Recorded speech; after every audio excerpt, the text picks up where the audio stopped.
Friend, नमस्ते, प्रणाम। Arena Yadav की चैनल पे जितने हमारी भाई बहनें हैं सबको बहुत बहुत स्वागत है। मैं आप सब बीच में बहुत प्यारा शिव जी के गीत लेके आई हूँ। और मेरा गीत पसंद आए तो लाइक सब्सक्राइब शेयर ज़रूर करना दोस्तों। ज़्यादा से ज़्यादा सपोर्ट करना, आशीर्वाद दुलार ज़रूर देना, कमेंट बॉक्स ज़रूर लिखना मेरा गीत कैसे लगा। आप सबके बहुत बहुत धन्यवाद फ्रेंड, आप सबको बहुत बहुत धन्यवाद। हेली है ना पियली है ना एक गेवरी रंग साड़िया होली है ना पिया गेवरी रंग साड़िया होली है ना साड़िया पहिन पिया चलब देव घर नगरिया साड़िया पहिन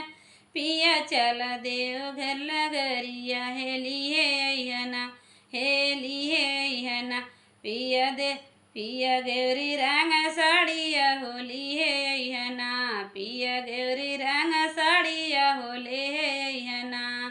देवघर नगरिया धान दूर डगरिया देवघर नगरिया धान दूर डगरिया है कैसे जैबू ना हे कैसे जैबू ना धना देवघर नगरिया हो कैसे जैबू ना धना देवघर नगरी हो कैसे जैबू ना भर जल मले बै कांवरिया भरी जल मले बै कांवरिया पैदल जैबे ना पिया पैदल जैबे ना हम देवघर नगरिया हो पैदल जैबे ना पिया देवघर नगरिया हो पैदल जैबे ना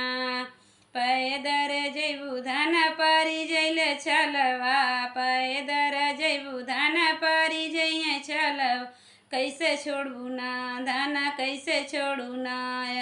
दे भोले जी के जलवा हो कैसे छोड़ू ना धना देवघर में जलवा हो कैसे छोड़ू ना